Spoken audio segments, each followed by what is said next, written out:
Hey y'all, new day, new verses. Today we're starting chapter 7, digging in from the start of it all the way to verse 6. Here we go. Do not judge others, and you will not be judged. For you will be treated as you treat others. The measure you give will be the measure you get back. And why worry about the speck in your friend's eye when you have a log in your own eye? How can you think to saying to your friend, to your brother, let me help you get rid of the speck in your eye, when you can't see past the log in your own eye? Hypocrite! First get rid of the log in your own eye, then you will see well enough to deal with the speck in your friend's. Don't give the sacred to dogs. Don't throw your pearls to pigs. They will trample the pearls, then turn and attack you. I think that the phrasing on that is intentional. I mean, everything's intentional with Jesus. I do like the fact that the Greek uses the don't give the sacred to dogs. Because this translation uses don't waste what is holy on people who are unholy. To be holy is to be set apart and unique. So the idea of not giving holy things to unholy people, the idea of taking what is sacred and true and giving it to the masses, the rabble. Which itself is an interesting idea.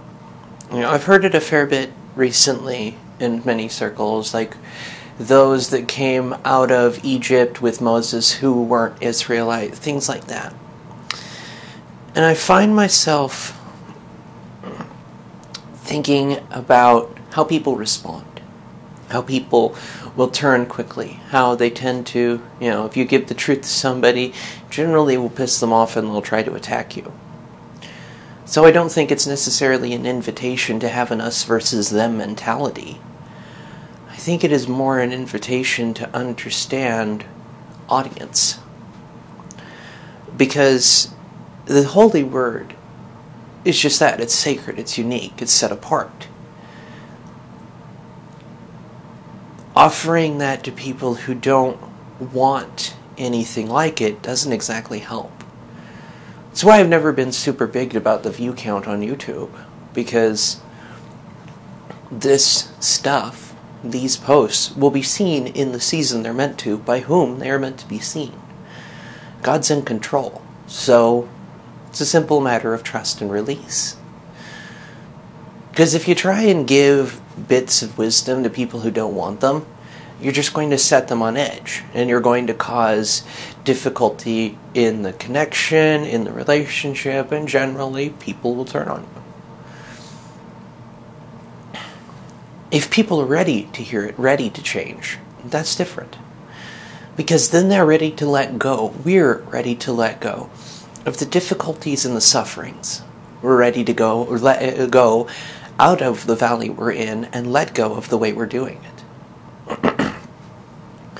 Because I think it's interesting that comes all after the don't judge others, that the standard by which you judge others, you will be judged. The very idea invites mercy. If you're going to condemn somebody and say that they're useless or moron, that they accomplish nothing, well, how do you know? Even if they accomplish nothing around you, how do you know every facet about them? You don't. We don't know each other's story. One, we don't exist out of time. Two, we're not telepathic. So the only way for us to get anybody else's story is to take the time to actually get it from them.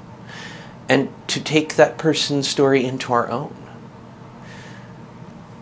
I think it's interesting that often we will spend our lives acting as though we are the protagonist without realizing that we are all side characters to somebody else's story. And other people are side characters to ours. It's not an issue of who is protagonist, who's hero, who's villain. Something that was black and white and would certainly make justifying what we do a lot easier. But that's not what we're called to do. We're called to love. Even the reading of the Bible. If you read it where humanity is the main character, then it's going to get befuddled. If you read it where God is the main character, the main focus of the entire book, then it shifts how it's read. It shifts how it's understood. We cannot be holding to a style of judgment that acts as though we are superior and others are inferior. It's not the trace of it. It's not the truth of it. Behaviors, choices, those definitely can be judged as maybe a good decision or maybe not so good a decision. But the person who made them, do you know why they made them? Do you know all the influences that caused them to get to that decision? Do you know the difficulties, the sufferings, the trials, the tribulations that led to that moment? So we want to act as though we all understand and know what is right and what is wrong. And on an instinctual level, there are certain things we do. That greater morality that God puts in us, those of us who are His, I think. But I sometimes wonder if shifting the perspective from saying, oh, this moral way of doing it is the right way of doing it, so I'm better than you. Shifting from that to, hey, you may not know what I know about God's way of doing it. So I accept the fact that the event happened as it did. I also accept the fact that God is greater still. That He can shape us, that He can mold us, that He died for the sins of all and we are shaped by the potter's hand. Isaiah 53 clearly points out that the Messiah, the suffering servant, died for the sins of all, and that those who truly wish to follow Him are the ones forgiven. And I'll keep circling back to this idea of how we want to live, how we want to do things. Because the world understands the whole, you get back what you put into the world. If you put out suffering and nastiness, you'll get suffering and nastiness. This is talking about on a far deeper level, too. Not just in the short term, but in the long term. Because the thing that we're talking about here, at the end of the day, that many in Christendom will use as a weapon, is the idea of hell. Don't do it our way and you go to burn forever. Well, that's lovely, but it's a little Greek for me. I'd rather go back to the Jewish text. Messiah was Jewish, so why not? The idea of hell there uses two metaphors, darkness and fire. Obviously metaphor because you cannot literally have darkness and fire. You can have dark fire, but you can't have fire as they understood it. Dark matter and dark energy are probably not something that are still understood by ancient Hebrews and ancient Israelites. So the metaphors, darkness, fire, consumption, to be destroyed, aloneness, separation. The hell of the Bible is not a place you go because you're a bad person. It's where you choose to go because you would rather your own way than God's. God says, okay, I will listen to your will on this one. If you want nothing to do with me, cool. And so inevitably, we choose those destinations. We choose to be distant. We choose to suffer. We choose to be alone. We choose to be empty. That is the true idea of biblical hell, and why I think it requires an understanding about not judging. Because if we think that we're the superior high ground and everybody else is beneath us, then we will be judged by that same standard, where we are beneath everyone. Because it's needing to understand mercy. It's needing to understand the fact that God wants a relationship with Him more than He wants sacrifices. If we truly want to dig into with the Lord and have Him dig into us and set us right, we need to lay down all the ways of this world. And if you're not ready to do that yet, talk with God about it. Let Him direct your feet. Let Him direct your path. Let Him heal your heart. He's the only one who can. Because with things like those questions of, am I casting my pearls before swine? Well, what are you casting before them? That's the question. Because if you're living your life in a way that shows people a different route, then you're not really casting pearls before swine. You're just simply living in a place of filth. Welcome to the world. I mean, there's a reason we are told to pray, your kingdom come, your will be done. Because it's a very different style of life. And that's the invitation we are given over and over again by the Lord, ones I will keep circling back to. The invitation to put down the weapon and to move forward. To live in love.